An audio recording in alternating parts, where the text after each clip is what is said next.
नमस्ते। लाइव हिंदुस्तान के news room video में आपका स्वागत है। मैं हूं आपके साथ दिव्यांशु और मेरे साथ मौजूद हैं इमरान खान जी। नमस्कार। बड़ी खबर ईरान से आ रही है, चर्चा की शुरुआत करेंगे उसी से, क्योंकि यूनाइटेड नेशंस में ईरान की तरफ से कुछ पत्र दाखिल किए गए हैं, कुछ अंदेशा जताया गया है और अंदेशा बहुत बड़ा जताया गया है। ये पत्र आपकी स्क्रीन पर हम रख रहे हैं। देखिए, अल्लाह के नाम पे उन्होंने क्या कुछ वहां पर बताया है, क्या कुछ जाहिर तौर पर उन्होंने जो भी चीजें लिखी हैं वो मैं आपको हिंदी में, आप पॉज करके इसे देखिएगा, लेकिन हिंदी में मैं आपको बता दे रहा हूं। इन्होंने बताया है कि अमेरिका जो है, ऐसा प्रतीत हो रहा है कि हमारे ऊपर हमला करने वाला है, स्ट्राइक करने वाला है। उन्होंने जमावड़ा पूरा इकट्ठा कर लिया है हमारे समीप, हमारे देश के आसपास। और उसके बाद उन्होंने बताया है कि अगर हम पर किसी भी तरीके से स्ट्राइक की गई या हमें ऐसा लगा, हम तुरंत मारेंगे अमेरिका के तमाम उन बेसों पर जो हमारे आसपास के देशों में स्थित है। और वहां से हमला हो या ना हो, अगर वो वहां से हमला करते भी हैं या नहीं भी करते हैं, तब भी हम वहां पर मारेंगे। इमरान जी, इससे क्या हम समझे कि ईरान ने ठान लिया और जिस बात की चिंता जताई जा रही थी वो बहुत समीप आ चुका है?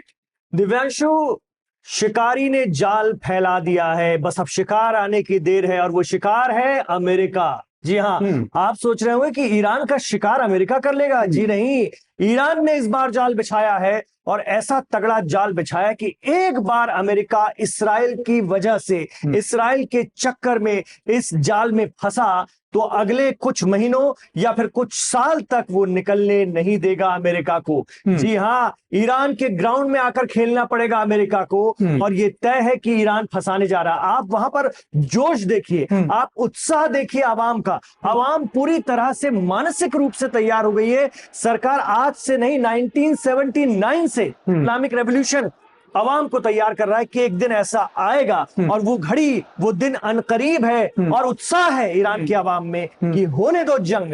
अब देखें कौन कितना ताकतवर है। अमेरिका फंसने जा रहा है। क्यों फंसने जा रहा है वो अभी आगे हम आपको बताएंगे, लेकिन बहुत बुरा फंसने जा रहा है। कहते हैं ना, यहां पर उल्टा होता है, मिडिल ईस्ट में उल्टा होता है कि पूंछ ऊंट को चलाती है। जी हाँ, एक कहावत है कि पूंछ ऊंट को चलाती है, यानी इजराइल अमेरिका को चलाता है। ये आरोप लगता रहा है कि इजराइल अमेरिका की नीति निर्धारण करता है। अमेरिका को क्या करना चाहिए, क्या नहीं करना चाहिए, इजराइल तय करता है। हालांकि अमेरिका इससे इनकार करता रहा है, लेकिन ये कहावत अब सच साबित होने जा रही है जब अमेरिका ईरान के जाल में फंसेगा और फिर उसकी क्या दुर्गत होगी, क्या उसकी स्थिति बनेगी और क्यों बनेगी, वो हम आपको समझाएंगे। लेकिन पहले आप और अपडेट दीजिए। अब दर्शकों के लिए एक और चीज हम दिखा दे। देखिए किस तरीके से जो व्हीकल सिस्टम से तमाम कम्युनिकेशन की वो आगे हैं, उन्हें एक बार हम स्क्रीन पर दिखाएंगे आपको कि किस तरीके से ईरान की तरफ से उन तमाम व्हीकल सिस्टम्स को तैनात किया जा रहा है। वो स्लाइड के जरिए हम आपको दिखाएंगे। देखिए, वो तस्वीरें जो है ईरान से एक्सक्लूसिव आ रही हैं, इन्हें साफ तौर पर देखा गया है कि ये देखिए, ये तस्वीर वो तस्वीर है जिसमें ये व्हीकल जो कम्युनिकेशन डिवाइस है उसको लेकर जा रहा है। ये तस्वीरें ईरान से सीधे आ रही हैं और ऐसे में सवाल ये उठ रहा है कि कहीं ना कहीं दोनों तरफ से तैयारी बहुत तेज हो चुकी है। हम आगे आएंगे कि आखिर ईरान पर हमला किस तरीके से अमेरिका कर सकता है, क्या क्या चीजें उसके पास खास है। यूएसएस गेराल्ड, जिसको लेकर बहुत तरीके से चर्चा चल रही है, आखिर उस पर डिप्लॉयमेंट किस तरीके की है। और सबसे बड़ा सवाल होगा इमरान जी, इसको बहुत आसान शब्दों में आपको समझाएंगे कि आखिर किस तरीके से पर्वत पठारों ने ईरान को घेर रखा है और उसकी बाकायदा सुरक्षा करते हैं प्राकृतिक तौर पर। असली जाल क्या है वो मैं आपको समझाता हूं दिव्यांशु, लेकिन उससे पहले आप ये बता दीजिए कि यूएसएस गेराल्ड जो कि अभी दूसरा जंगी बेड़ आया है, उसकी क्या खासियत है, उसके बाद हम बताते हैं। पहले आप देखिए कि ईरान का शिकार कितना ताकतवर है, उसके बाद शिकारी के बारे में बात करते हैं। बिल्कुल, देखिए ये यूएसएस गेराल्ड R4 CVN 78, इस तरीके से 1 लाख टन इसका वजन बताया जाता है, न्यूक्लियर पावर ये बताया जाता है, उसके सहारे इसको चलाया जाता है। इसमें सारी चीजें आप देख सकते हैं, इसको पॉज करके आप देखिएगा आराम से किस तरीके से है। इसको कमीशन किया गया था साल 2017 में। इसका जो वजन है मैंने बताया 1 लाख टन के आसपास है। इसके अलावा स्पीड जो है वो 3 नॉटिकल माइल के आसपास बताया जाता है। क्रू जो मेंबर सवार होते हैं, जो तमाम लोग होते हैं, चाहे वो शिप की बात करें या एयर विंग की बात करें, वो 4500 के आसपास है। और इसमें जो तमाम तरीके के डिवाइसेस हैं वो लैस है, चाहे वो रडार सिस्टम की बात कर लें, इसके अलावा इलेक्ट्रोमैग्नेटिक एयरक्राफ्ट लॉन्च सिस्टम की बात कर लें, वो सब कुछ इसमें मौजूद है। डिफेंस सिस्टम में आप देख सकते हैं कि क्या क्या इसमें है। और ये तमाम चीजें, या गन की बात कर लें ऑटोमेटेड, वो भी है। इसके अलावा ये डिफेंस सिस्टम भी आप देख सकते हैं। अब हम अगली स्लाइड में आपको दिखाएंगे कौन कौन से फाइटर जेट इस पर तैनात किए गए हैं। ये देखिए F-35C लाइटनिंग सेकेंड है, stealth multi role fighter jet है, बहुत अमेरिका इसका नाम करता है। इसके अलावा FA-18E सुपर हॉर्नेट है। इसके अलावा देखिए ये एडवांस्ड रडार सिस्टम के लिए इन्होंने इसको लगा रखा है। 300 माइल्स के आसपास इसकी रेंज बताई जाती है। एंटी सबमरीन वॉरफेयर भी है। लॉजिस्टिक सपोर्ट के लिए इस तरीके के विमान जो है वो तैनात किए गए। इसके अलावा अगर हम आपको दिखाएं तो ये लॉजिस्टिक सपोर्ट के लिए ये भी उपलब्ध है। यानी एक तरीके से पूरा बेस है, इसको कहा जाता है यूनाइटेड स्टेट्स का एक तरीके से पूरा बेस है, जो वहां से चलता फिरता कहीं भी पहुंच सकता है समुद्र में। जब ऐसे में सवाल ये है तो जिस तरीके से इसको तैनात किया जा रहा है और इसको बताया जा रहा है कि ये घेराबंदी की जा रही है इसके सहारे, क्या समझें। और एक बार वो चीज जो हमने पहले भी बताई सुप्रीम लीडर के हवाले से कि उन्होंने कहा कि आपके पास खतरनाक विमान वाहक पोत हो सकते हैं, लेकिन उसको मारने का तरीका भी हमारे पास मौजूद है। बिल्कुल, वो जब ये बात कहते हैं तो पूरी तैयारी के साथ कहते हैं। आपने इसकी फिजाई ताकत दिखाई अभी अमेरिका की, इसका जो एयर पावर है वो दिखाया, लगभग इसी से इससे भी शक्तिशाली हो सकता है इसराइल का एयर पावर हो, ठीक है। लेकिन इनकी एक सीमा है, देखिए यही समझने की जरूरत है। एयर पावर का इस्तेमाल करके एयरफोर्स का इसमें कोई शक नहीं कि अमेरिका और इजराइल की एयरफोर्स बहुत ताकतवर है और ईरान इस मामले में बहुत कमजोर है। लेकिन उस खित्ते में, उस रीजन की बात करते हैं, उस इलाके की बात करते हैं जहां पर ये इस्तेमाल होनी है। ये इराक नहीं है, इस बात को समझने की जरूरत है। ये ईरान है। भले ही दोनों पड़ोसी मुल्क हैं, लेकिन भौगोलिक स्थिति में बहुत ज्यादा फर्क है दिव्यांशु। जब एयर पावर इस्तेमाल होगी, जाहिर सी बात होगी उसमें हैवी हथियार लाए जाएंगे, बम्स लाए जाएंगे, लेकिन उनकी भी एक सीमा है, कितना भारी बम लेकर चलेगा। उसके विपरीत ईरान की जो मिसाइल पावर है वो असीमित है। कुछ हिस्सा तो दुनिया के सामने दिखाया है और कुछ बातें तो अभी भी रहस्य हैं, वो तो जंग होने पर ही समझ में आएंगी। वो असीमित पावर जब इस्तेमाल होगी तो आप उसका जो आपने ट्रेलर देखा था 12 दिनों की जंग में जून 2025 में, वो तो बहुत कम परसेंट इस्तेमाल हुआ था, जिससे इसराइल को इतना बड़ा नुकसान हुआ। तो ये पावर जो है आसमान से आएगी तो ठीक है, किसी स्थान को इन्होंने टारगेट कर रखा होगा, वहां ये हमले करेंगे, भारी नुकसान करेंगे। लेकिन किसी देश को पूरी तरह कंट्रोल करने के लिए या वहां पर पूरी तरह से रिजीम को बदलने के लिए जमीन पर आपको उतरना पड़ता है। अगली स्लाइड दिखाइए मुझे, जहां पर ईरान की ज्योग्राफिकल कंडीशन दिखाई जा रही है। उससे हम समझने की कोशिश करते हैं दिव्यांशु, ठीक है, भौगोलिक संरचना से हम समझने की कोशिश। एक बार अब ये देखते हैं किस तरीके से जो ईरान की भौगोलिक संरचना है, इधर आगे हमें मिलेगा वो किस तरीके से स्लाइड में दिखाया गया है। हालांकि मिसाइल सिटी है, आगे इस पर चर्चा करेंगे, लेकिन अभी हम फिलहाल चल रहे हैं किस तरीके की जो भौगोलिक संरचना है जिसके कारण ईरान प्राकृतिक तौर पर सुरक्षित है। एक और स्लाइड है, वहां से शुरू करते हैं। पहले तो ये देखिए, ये पूरी तरीके से आपके ये पूरा मैप देखिए। कुछ थोड़ी बहुत चीजें आपको हो सकता है कि जमीन पर अलग मिल जाए, लेकिन ये हमने कोशिश की है कि वो आपको सटीक जानकारी दे सके। ये पूरी संरचना आप देखिए एक बार ईरान की, ये चारों तरफ से अगर आप देखेंगे तो आपको वास्तविक तौर पर क्या नजर आता है। ये सब कुछ पर्वतों के सहारे, पठारों के सहारे पूरी तरीके से अपने आप को सुरक्षित कर रहा है। बिल्कुल, ईरान की खासियत ये, उसे खुदा ने, उसे कुदरत ने इस तरह से नवाजा है कि वहां पर पिछले 500 साल तक का अगर आप इतिहास उठाकर देख लें तो किसी दुश्मन की जरूरत नहीं हुई कि पार कर सके। ये सच्चाई है। 8 साल सद्दाम हुसैन की फौज, जिसके पीछे अमेरिका का बैकअप था और पूरे अरब देशों का हाथ था, बावजूद इसके वो इन पर्वतों को पार नहीं कर पाए, नहीं घुस पाए। बड़ी वजह है कि सबसे पहले हम देखते हैं ज़ैग्रोस माउंटेन से, ये ईरान को खास तौर से मगरिब की तरफ से, पश्चिम की तरफ से बहुत मजबूत सपोर्ट देते हैं किसी भी दुश्मन के खिलाफ। इसके बाद आ जाती है, अगर हम दूसरा जो इलाका है, जो कैस्पियन सी से लगा हुआ जो इलाका है ईरान का, यहां पर भी एक बड़ी पर्वत श्रृंखला होती है जिसको हम कहते हैं कि अल्बोर्स पर्वत श्रृंखला। वो कहीं ना कहीं ईरान को इस सीमा से सहारा देती है। उसके बाद आ जाते हैं इसके पठारी इलाके में। पठारी इलाका ईरान का ऐसा है जो रेगिस्तान से भी भरपूर है, कुछ बहुत ही अथाह रेगिस्तान, साथ में बर्फ से ढके हुए रास्ते और पहाड़। दुश्मन अगर यहां किसी भी तरह से किसी टेक्नोलॉजी के जरिए पहुंच भी गया तो झुलस कर रह जाएगा, मारा जाएगा, पानी का अता पता नहीं है, या भटक कर रह जाएगा। तो ये कुछ ऐसी भौगोलिक संरचना है जो ईरान को अजेय बनाती है किसी भी दुश्मन से। ये दश्ते कबीर और दश्ते लूट जैसे रेगिस्तान, पूरे डेजर्ट यहां पर मौजूद हैं जो दुश्मन को भटका सकते हैं। दुश्मन वही कंकाल बनकर रह जाएगा। ये ये स्थिति है ईरान के अंदर में। तो अल्बोर्स पहाड़ हो गए और ज़ेग्रोट माउंटेन्स हो गए, ये वो ईरान को सुरक्षा देने वाले पहाड़ हैं, और बड़े बड़े चौड़े चौड़े पठार, लेकिन उनमें भी भौगोलिक रूप से इतना अंतर, उसके बाद में समंदर और पहाड़ों की ऊंचाइयों की तो क्या ही कहने, 4-4 हजार मीटर तक की अगली स्लाइड में हम दिखा रहे हैं किस तरीके से जो इनकी ऊंचाई है वो करीब करीब वही बताई जाती है, थोड़ा बहुत इतर हो सकता है जमीन पर। अगर आप देखेंगे तो ये जर्द को जिसकी चर्चा कर रहे थे, अल्बोर्स माउंटेन जिसकी चर्चा कर रहे थे अभी इमरान जी, इसके अलावा दामवंद करके है, करीब 5600 मीटर इसकी ऊंचाई करीब करीब बताई जाती है। कॉपर डैग है। इसके अलावा अगर आप देखेंगे तो जागरस, यहां पर आप जा सकते हैं, थोड़ा जूम आउट करेंगे हम इसको एक बार, तो वो देख सकते हैं आप। ये हमने आपके लिए बना रखा है, हालांकि थोड़ा बहुत इतर हो सकता है, मैं पहले कह दे रहा हूं।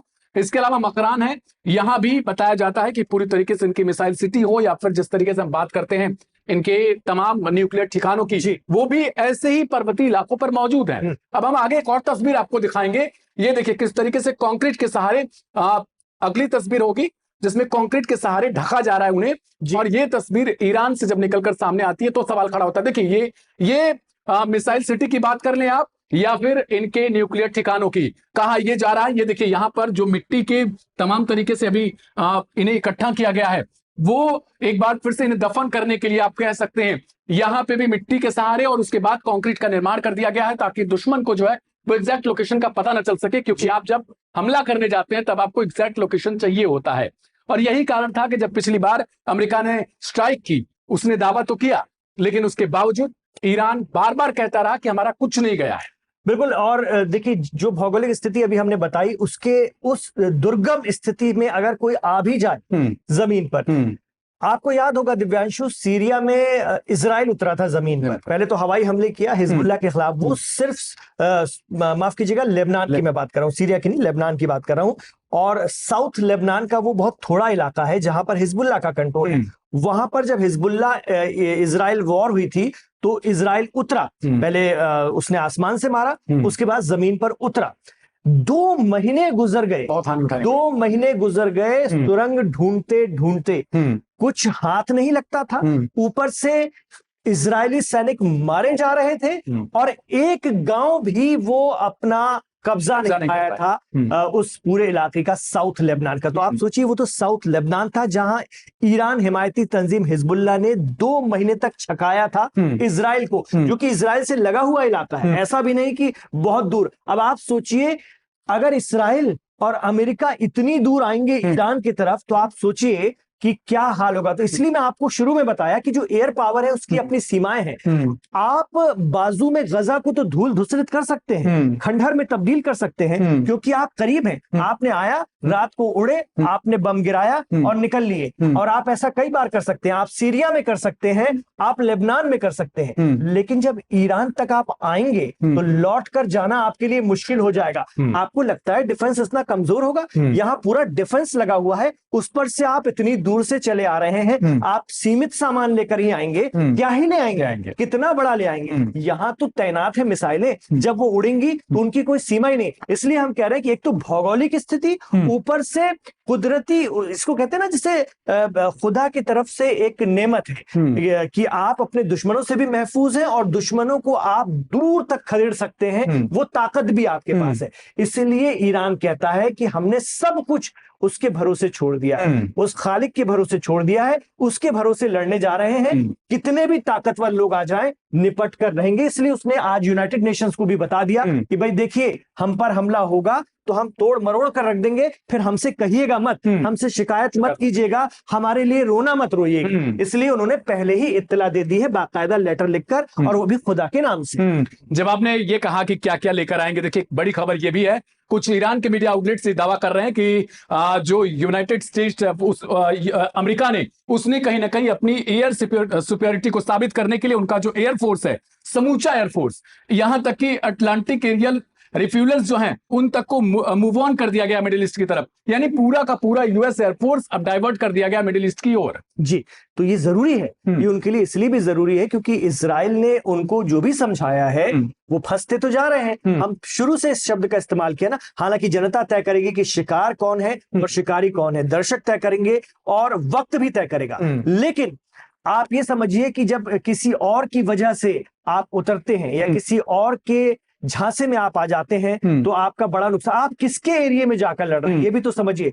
और ईरान ने ये भी कह दिया, इस बात को भी फिर से हम दोहरा देते हैं कि किसी भी अरब देश में कोई बचेगा नहीं एयरबेस अमेरिकन। ये उन्होंने कह दिया, चाहे वहां से हमला हो अथवा ना हो, चाहे वहां से किसी भी तरह की कोई गतिविधि हो या ना हो, हम पर एक भी चिंगारी आई तो उसके बाद जो भी तय करना होगा हम करेंगे, और फिर जहां से नहीं भी हुआ होगा वहां भी करेंगे। ये हमारा हक है, हमारे डिफेंस का हमें अधिकार है, और वो हमारा फैसला रहेगा। हम किसको मारें, कितना मारें और कब तक मारें। तो जब हम ये शब्द कहते हैं दिव्यांशु कि कब तक, तो इसके पीछे बहुत गहरा राज छिपा हुआ है, और ये दुनिया देखेगी कि अमेरिका वहां कितना बुरा फंसता है इजराइल की वजह से। और ये अगर अमेरिका करने जा रहा है, प्रेसिडेंट ट्रंप ये कोशिश करवा रहे हैं, तो बहुत लंबा ईरान उन्हें फंसाने जा रहा है, क्योंकि ये तैयारी 50 साल की है जैसी मीडिया रिपोर्ट्स बताती हैं। उससे कहीं बड़ा होता है मनोबल,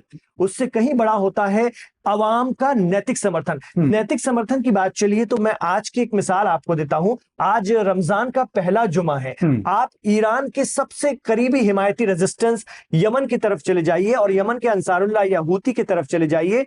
आज पहला जुमा था, तमाम अवाम रोजे की हालत में है, लेकिन जो वहां की मस्जिद है ग्रैंड मस्जिद सना में, उसके सामने आज बाद नमाज जुमा लाखों का हुजूम जो है इकट्ठा हो गया, और एक बात कह रहा है कि ईरान पर अगर अटैक हुआ तो यमन अपने सारे हथियारों की चाबी जो है लगा देगा, और फिर उसके बाद आप जानिए और आपका काम जानिए। ये इजराइल को सीधा धमकी थी, क्योंकि उनके जो लीडर हैं अब्दुल मलिक अल हूती, वो 2 हफ्ते पहले ही कह चुके हैं, पिछले जुमे को ही, कि अगर कोई भी हमला होता है, इमाम खामनेई को छुआ भी किसी ने, तो उसका खामियाजा हमारे तरफ से भी भुगतने के लिए वो तैयार रहे। तो जब उनके हिमायतियों का ये हाल है, तो आप सोचिए ईरान की आवाम और ईरान का क्या होगा। देखिए, बहुत बड़ी खबर एक और आ रही है कि Israel believes that Iran may strike first if it detects signs of an imminent US और इजराइल अटैक। खबर यह है कि इजराइल को अब ये कहीं ना कहीं उसने भांप लिया, उसे कुछ ऐसे साइंस मिले, सिग्नल मिले हैं, जिसमें यह कहा जा रहा है इजराइल की तरफ से ईरान सबसे पहले अटैक कर सकता है। और वही खबर जो हमने शुरुआत में दिखाई कि ईरान ने कहीं ना कहीं वो लेटर दाखिल कर रखा है, उसने पहले सूचना भेज दी है, जो आर्टिकल्स हैं और यूनाइटेड नेशंस के उसके सहारे, जी हम अपने तरफ से जवाबी हमला करेंगे। लेकिन अब इस्राइल की तरफ से यह माना जा रहा है कि ईरान ही पहले हमला कर सकता है। बिल्कुल, और ऐसी कंडीशन में हो सकता है इजराइल पहले अटैक कर दे, ये भी हो सकता है, क्योंकि इजराइल ने पिछले बार भी ऐसा ही किया था, एक सरप्राइज अटैक था, अल सुबह उसने मारा था। तो ये भी हो सकता है कि आजकल में इजराइल इसकी शुरुआत कर दे, क्योंकि इजराइल ने अपनी जंगी तैयारियां, ऐसा लग रहा है अब इजराइल की तरफ से जो इशारे मिल रहे हैं, उससे देखते हुए ये लग रहा है कि उन्होंने भी अपनी जंगी तैयारियां, जो उनको वक्त चाहिए था, वो जो बातचीत का ये जो दौर चल रहा था, उसी दौरान अपनी पूरी कर ली है। क्योंकि शुरू में वो थोड़ा झिझक रहे थे, लेकिन प्रेसिडेंट ट्रंप और प्राइम मिनिस्टर नेतन्याहू की जो मुलाकात हुई है अमेरिका में, उसके बाद से इजराइल का आप हाव भाव देखिए और उसका एक्शन समझने की कोशिश कीजिए, तो ऐसा लग रहा है कि इजराइल भी तैयार है। और यही वजह कि उसने अमेरिका को चाबी भरी है, उकसा दिया है कि आइए मिलके निपट ही लेते हैं। वो मिलके ही निपट सकते हैं, ये भी एक है। अकेला इजराइल ईरान के आगे ठहरता ही नहीं है, अब कोई इसे माने न माने, लेकिन ये एक कड़वी सच्चाई है कि अकेला इजराइल ईरान के आगे नहीं ठहरता है। हमने आपको वो भौगोलिक स्थिति दिखाई थी, किस तरीके से जो है वो पर्वत पठारों के सहारे प्राकृतिक तौर पर ईरान घिरा हुआ है, बल्कि उसकी सुरक्षाएं जो है वो कहीं ना कहीं इसी की वजह से थोड़ी कम हो जाती, सुरक्षा की चिंता, क्योंकि वो ऑलरेडी प्राकृतिक तौर पर बहुत सुरक्षित हैं। अब ये मिसाइल सिटी की तस्वीर देखिए, ये वो तस्वीर है जो उन्हीं पर्वतों के नीचे छिपी हुई है। यानी कितनी करीब करीब आपने कुछ इस पर कुछ दिन पहले रिपोर्ट भी बनाई थी, क्या कितना अंदेशा जताया जा रहा है कि उसके नीचे तक ये मिसाइल सिटी, देखिए कई मीटर गहरी होती है ये, इसका अंदेशा, इसका अंदाजा लगाना तो बहुत मुश्किल होता है, क्योंकि बहुत इनका खुफिया प्लान रहता है। लेकिन होता ये है, जब पिछले बार इजराइल ने मारा था तो क्या करते हैं वो, जब मारते हैं अपने बम गिराते, तो इनकी जो मिसाइल सिटी जहां उनको अंदाजा होता है, ये उनके दरवाजों पर जो है ये अपने वो गिराते हैं, ठीक है। लेकिन वहां से कितने नीचे हैं कोई नहीं जानता। जैसे ही वो मलबा हटता है या वो सारी चीजें हटाई जाती है, उसके बाद ये फिर तैयार हो जाते हैं। और इनकी मिसाइलें, एक खबर ये भी आई थी कि इन्होंने अपनी मिसाइलों को अभी जो बाहरी इनकी मिसाइल है उसको आप तक तो तबाह कर सकते हैं, ठीक है, आपको दिख रही हैं, आपके सैटेलाइट में जो पकड़ में आ रही हैं, आपने उनको मार दिया, लेकिन अंदर इन्होंने क्या कर रखा है कि अब हर मिसाइल को भी इन्होंने जो है मिट्टी के नीचे दबा रखा और वो मिट्टी के नीचे से ही निकल के चल जाएगी। ये इन्होंने टेक्नोलॉजी बना रखी है, तकनीक बना रखी है। मिसाइल सिटी में तो जखीरे रखे हुए हैं, वो कितनी नीचे है, उनका मुंह पे अगर आप मारते भी हैं, उनके द्वार पे मारते भी हैं, तो क्या आपके उस मार का कितना असर होता है और वो नहीं होता है, ये इन्होंने दिखाया। जब अमेरिका ने इनके न्यूक्लियर सेंटर्स पे बम मारे थे, इन्होंने कहा वो तो दरवाजे पे थे, हम तो बहुत नीचे हैं। तो इनकी मिसाइल सिटी भी कुछ इसी तरह की होंगी, ऐसा अनुमान लगाया जा सकता है। इसके बाद इन्होंने जो मिसाइल का अपनी तकनीक बनाई है और इनके प्रॉक्सी भी, कई खबरें ऐसी आ रही हैं, कई वीडियोस भी आते रहते हैं जो सोशल मीडिया पर तैरते हैं। इराक में इनके जो प्रॉक्सी है, यानी इनके हिमायती संगठन जिसको पश्चिम प्रॉक्सी कहता है और ये रेजिस्टेंस कहते हैं, वो जिस तरह से बना रहे हैं कि वो भी इनके भी सारी मिसाइलें मिट्टी के नीचे ढकी हुई हैं और जब चाहे वो उसको वहीं से चला देते हैं। तो दुश्मन को पता ही नहीं चलता कि क्या है और अचानक से कोई आग उनकी तरफ आती है, उनके जहाज की तरफ आएगी और या उनकी मिसाइलों की तरफ आएगी, वो उनको नष्ट कर देगी। और ये बात भी आप अच्छी तरह से समझ लीजिए कि मिसाइल पावर में इसराइल और अमेरिका जीरो है ईरान के मुकाबले। जीरो शब्द इसलिए हम यूज कर रहे हैं, आप सोच रहे होंगे कि ये तो अतिशयोक्ति बात कर रहे हैं, ये तो कुछ ज्यादा बोल रहे हैं, ऐसा भी नहीं है। सुपर पावर है, वो तमाम है, लेकिन खासतौर से मिसाइल तकनीक की हम बात कर रहे हैं। होंगे वो दूसरी तकनीक में पावरफुल, लेकिन मिसाइल तकनीक में वो इनके पास ताकत नहीं है जो ईरान के पास है, तो उसमें तो कोई हाथ नहीं पकड़ सकता। और इसका इन्होंने भरपूर इंतजाम कर रखा, इतना कि वो इस जंग को बहुत लंबा चला सकते हैं। इसलिए हमने कहा कि जाल बिछ चुका है और इसी पावर के जरिए उन्होंने जो जाल बुना है उसमें फंसा करके वो जब मिसाइलें चलाएंगे तो ये महीनों चलाते रहेंगे, महीनों चलाते रहेंगे और आप हांफ जाएंगे कि भैया क्या ही करें। आपको याद होगा 12 दिनों की जंग के बाद खबरें यही आई थी कि इस्राएल की तरफ से कहा गया था कि बस करवाओ, बंद करवाओ, अब रुकवाते हैं, अब सीज फायर कराते हैं। बहुत ज्यादा हलचल हुई थी इस्राएल की तरफ से, तब अमेरिका ने एक दिन हमला किया और आनन फान में कहा कि भाई बस करते हैं अब। तो ये चीजें हो गई थी। अब आप सोच लीजिए जब वो हलाकान हो गए थे उस वक्त, तो इस बार का इंतजाम तो उससे कई गुना ज्यादा है, क्योंकि इस बार वजूद की जंग है। बिल्कुल, अभी हम चर्चा कर रहे थे इराक की एक प्रॉक्सी जो ईरान का बताया जाता है कथित तौर पर सरैया अवलिया जमन, उसकी तरफ से कुछ ड्रोन सिटी के फुटेज जारी किए गए हैं। ये फुटेज हम आपको दिखा रहे हैं आपकी स्क्रीन पर, और ये अपने आप में बहुत ज्यादा रोचक हो जाता है कि जब एक प्रॉक्सी समूह के पास इतने इस तरीके के एडवांस जो ड्रोन दिखाए हैं इन्होंने, अगर इस तरीके के हैं तो फिर ईरान के पास क्या क्या मौजूद हो सकते हैं। बिल्कुल, ये सरैया अल-अश्तर है इनके, और हज़्दुश शाबी तो बहुत बड़ी सेना है इनकी, पॉपुलर मोबिलाइजेशन फोर्स, जो इराक में मतलब वहां की जो व्यवस्था है उसका भी हिस्सा है। अब आप सोचिए, वहां अमेरिका भी मौजूद है, वहां हज़्दुश शाबी जैसा संगठन भी मौजूद है जो अमेरिका की मौजूदगी के बावजूद सरवाइव कर रहा है। और कहा जाता है कि जब बड़ी धार्मिक यात्राएं होती हैं तो उसका सारा इंतजाम जो है कानून व्यवस्था बनाए रखने का, वो ये पॉपुलर मोबिलाइजेशन फोर्स के लोग ही करते हैं। तो वो लोग भी तैयार हैं इस जंग के लिए, क्योंकि ये पॉपुलर मोबिलाइजेशन फोर्स वो है जिसने ISIS यानी दाइश को इराक से खदेड़ा था। तो ये बहुत पावरफुल संगठन है और इसी के बहुत सारे और इससे जुड़े हुए रेजिस्टेंस होते हैं। एक बड़ा रेजिस्टेंस होता है, उससे जुड़े और भी रेजिस्टेंस होते हैं, तो जिसका भी आपने नाम लिया। ऐसे कहा जाता है कि पूरे अरब खित्ते में 40 से ज्यादा संगठन हैं ईरान के जो कि एक्टिव हैं। कुछ बहुत ताकतवर हैं और कुछ कम ताकतवर हैं, लेकिन एक्टिव सभी हैं। बिल्कुल, इस समूह की तरफ से ये भी कहा गया है कि अगर ईरान पर हमला होता है तो ये भी खड़े हो जाएंगे उसके साथ, और तमाम चीजें जो है वो मिडिल ईस्ट में अभी फिलहाल चल रही हैं। युद्ध के लिए कहीं ना कहीं खतरनाक संकेत मिलने लगे हैं, क्योंकि ईरान की तरफ से भी अब तैयारी, जैसा हमने तस्वीरें दिखाई आपके सामने, वो भी अपने आप में बहुत बड़ी चीज साबित हो रही है। फिलहाल इमरान जी, आपका बहुत शुक्रिया हमारे साथ जुड़ने के लिए, तमाम अपडेट्स के लिए जो आसान शब्दों में आपने दर्शकों को समझाया। फिलहाल आपको क्या लगता है कमेंट बॉक्स में जरूर बताइएगा। मेरा नाम है दिव्यांशु, मिलेंगे किसी और एपिसोड में, तब तक के लिए आप सभी को नमस्ते, शुक्रिया।